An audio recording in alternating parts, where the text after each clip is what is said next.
यह है राजा हुकुम सिंह जी की हवेली। वैसे तो राजा के दरबार में एक से एक बुद्धिमान और बलशाली मंत्री थे, पर राजा के दरबार में एक मंत्री था, मंत्री चरण सिंह, जो राजा को बहुत प्रिय था और वह बहुत बुद्धिमान था। मंत्री जी, हमारे राज्य में सुरक्षा के विषय में अभी क्या स्थिति है? राजा साहब, हमारे राज्य की सुरक्षा तो चार चौचंद है। बस पश्चिम से हमें थोड़ी आक्रमण की आशंका बनी रहती है। वहाँ के जो राजा हैं वह आक्रमण के लिए तत्पर खड़े रहते हैं। हाँ, यह तो सही कहा आपने। हमारा वह शत्रु हमेशा हमारे राज्य में अपनी कुदृष्टि डाले रहता है। महाराज, उसी विषय में मुझे आपसे कुछ बात करनी थी। हाँ, कहिए, क्या बात है?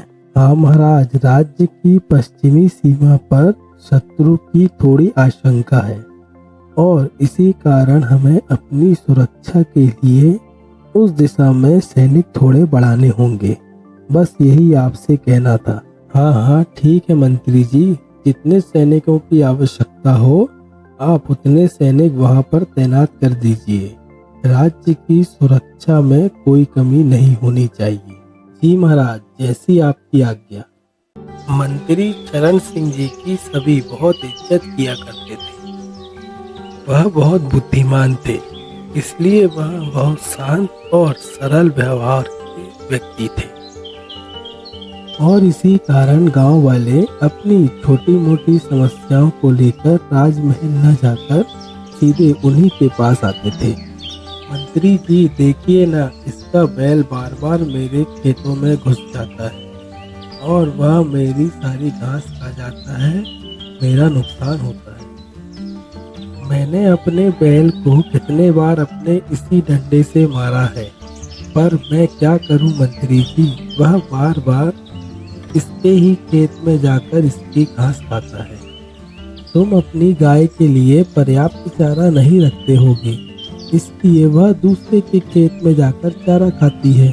मंत्री जी, मैं अपनी गाय को भरपेट चारा देता हूँ और वह खाती भी है। तो फिर इसका कारण क्या है जो तुम्हारी गाय इसके खेत में जाती है?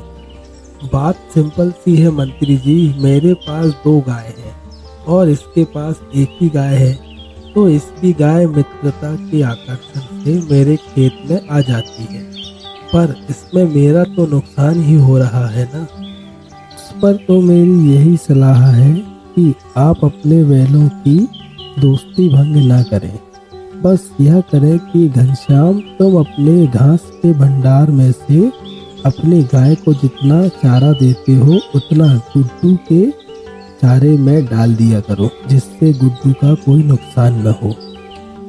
पर मंत्री जी, अगर इसकी गाय इसके दिए हुए चारे से ज्यादा चारा खाएगी तब तो मेरा नुकसान है। तुम इसको ऐसे समझो गुड्डू कि जैसे हमारे हाथ की 5 उंगलियां एक समान नहीं होती और जैसे हमारा हर दिन एक सा नहीं गुजरता, उसी प्रकार हमारे जानवर भी रोज एक सा भोजन नहीं करते। वह कभी कम भोजन करेंगे तो कभी ज़्यादा। इसी प्रकार तुम्हें अपना नुकसान नहीं होगा और यहाँ पर फायदा या नुकसान ज़्यादा महत्वपूर्ण नहीं है। महत्वपूर्ण है तो वह है उनकी मित्रता, इसलिए मैं ऐसा कह रहा हूँ। यह बात तो आपने उचित कही मंत्री जी, मैं आपकी इस बात से सहमत हूँ। और ऐसे ही अपनी छोटी छोटी समस्याओं को लेकर गांव वाले राजमहल न जाकर चरण सिंह जी के पास आते थे। महाराज, मंत्री चरण सिंह जी की लोकप्रियता तो अब गांव वालों के सामने बढ़ती ही जा रही है। क्यों, ऐसा क्या कर दिया उसने जो उसकी लोकप्रियता बढ़ती जा रही है? महाराज जी, चरण सिंह अपने घर पर ही लोगों को बुलाकर उनकी समस्याओं का समाधान कर देते हैं, इसलिए कोई राजमहल नहीं आ रहा। हाँ, इस बात पर तो मैंने ध्यान ही नहीं दिया कि गांव वाले अपनी समस्या लेकर राजमहल बहुत कम आ रहे। हाँ महाराज, और यह कहीं ना कहीं एक राज्यद्रोह है। कि जो आप अपने गांव वालों के सामने अपने आप को राजा से बड़ा बता रहे हैं। ऐसे में तो राजा के होने का कोई महत्व ही नहीं है। कल सभा बुलाकर चरण सिंह जी को इस अपराध के लिए सजा जरूर दी जाएगी। चरण सिंह, अब तो तुम्हारी खैर नहीं, मैं तुमको राज्य से निकलवा कर ही रहूंगा। वैसे तो राजा साहब मंत्री चरण सिंह जी को राज्य से निकालने के हित में बिल्कुल भी नहीं थे, पर उन्हें ऐसा अपने मंत्रियों के कारण करना पड़ा, नहीं तो मंत्रियों का उन पर से विश्वास उठ जाता। ठीक है महाराज, यदि आपको यही लगता है कि मैंने राज्यद्रोह किया है तो मैं अवश्य ही आपके इस राज्य को छोड़कर चला जाऊंगा, और यदि आपकी यही इच्छा है तो मैं आपसे बस इतना कहना चाहता हूँ कि मैं इस राज्य में वापस तभी आऊंगा जब आप स्वयं मुझे लेने आएंगे। और फिर मंत्री चरण सिंह राज्य छोड़कर चला जाता है। चरण सिंह जी राज्य से दूर बसे एक दूसरे गांव में शरण ले लेते हैं और वहीं झोपड़ी बनाकर रहने लगते हैं। अब यहाँ पर चरण सिंह के ना होने से सारे गांव वाले अपनी समस्याओं को लेकर राजा के पास जाने लगे, जिससे राजा साहब बहुत परेशान हो गए। गुरुवर, यह क्या हो रहा है हमारे राज्य में? लोगों में एकदम से इतनी सारी समस्याएं कहाँ से आने लगी? मैं तो बहुत परेशान हो गया हूँ। नहीं राजन, ऐसा नहीं है। इस संसार में कुछ भी अकारण नहीं होता। हमारे जीवन में सुख दुख तो लगा ही रहता है, पर मुझे तो ऐसा लग रहा है गुरुवर कि जैसे राज्य के लोगों में अभी अभी समस्याएं कुछ ज्यादा आने लगी हैं। ऐसी बात नहीं है राजन, समस्याएं तो लोगों में पहले भी थी, पर पहले चरण सिंह उनकी समस्याओं का समाधान कर दिया करते थे और लोग आपके पास अपनी बड़ी बड़ी समस्याएं लेकर आते थे। अभी तो अपने राज्य में कुछ ऐसे भी होंगे जिनकी समस्याएं छोटी है, पर वह यह सोचकर आपके पास नहीं आ पा रहे होंगे कि इतनी छोटी समस्या लेकर क्या राजा के पास जिया जाए। अगर आप देखें राजा साहब, तो चरण सिंह एक प्रकार से राज्य का हित ही कर रहा था। जी गुरुदेव, अब मैं समझ गया हूँ कि मुझे क्या करना चाहिए। और तभी राजा ने अपने सैनिकों को आदेश दिया कि जल्द से जल्द चरण सिंह को ढूंढा जाए, और वह जहाँ भी होगा हम स्वयं ही उसे लेने के लिए जाएंगे। सैनिक उसे ढूंढने के लिए आसपास के राज्य और गांव में उसको ढूंढने के लिए निकल पड़े, और सैनिकों ने गांव के लोगों से भी पता किया, पर उन्हें चरण सिंह के बारे में कुछ पता नहीं चला।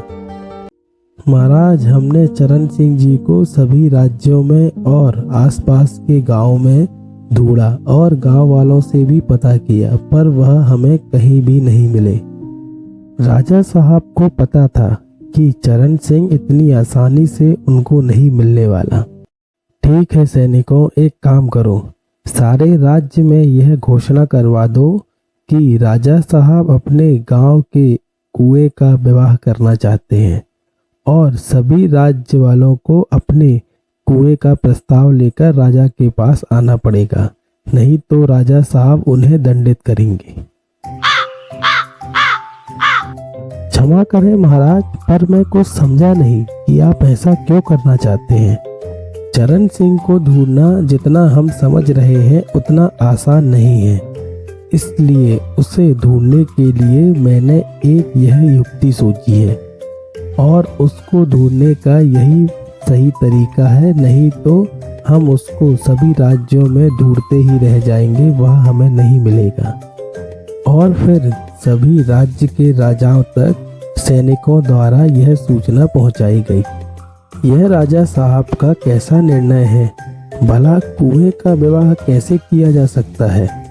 आपका कहना उचित है महाराज, पर राजा साहब क्या सोचते हैं वह तो वही जाने। यह वही राजा हैं जिन्होंने चरण सिंह जी को अपने राज्य में शरण दी है। अरे भैया, तुम्हें पता चला क्या? राजा हुकुम सिंह जी ने सभी राजाओं को क्या हुक्म दिया है? अरे काका, राजा हुकुम सिंह जी ने क्या आदेश दिया है? राजा हुकुम सिंह जी अपने राज्य के कुएं का विवाह करना चाहते हैं और उनका कहना है कि सभी राज्य के राजा अपने अपने कुएं का विवाह का प्रस्ताव लेकर उनके पास जाएं और जो ऐसा नहीं करेगा वे उन्हें दंडित करेंगे। चरण सिंह जी को जैसे ही यह बात पता चली तो वह राजा से मिलने निकल पड़े।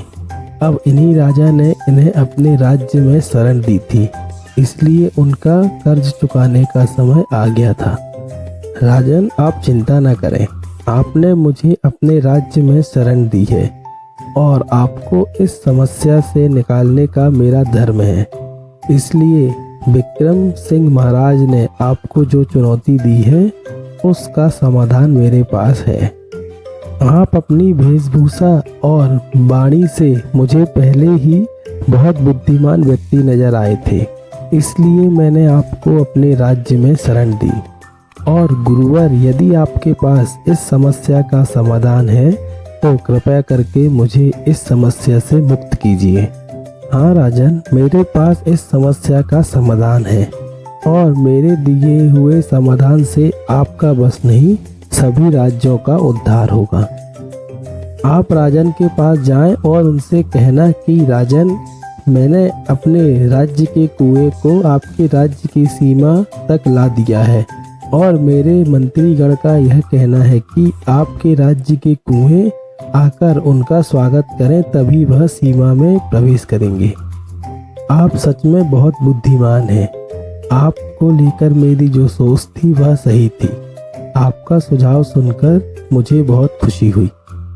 और फिर राजा विक्रम सिंह के पास जब यह बात पहुंची तो वह समझ गए कि मंत्री चरण सिंह इसी राज्य में हैं। और फिर राजा विक्रम सिंह जी स्वयं ही उनको लेने वन में पहुंच गए और उसके बाद वह उन्हें खुशी खुशी वापस अपने राज्य में ले आए।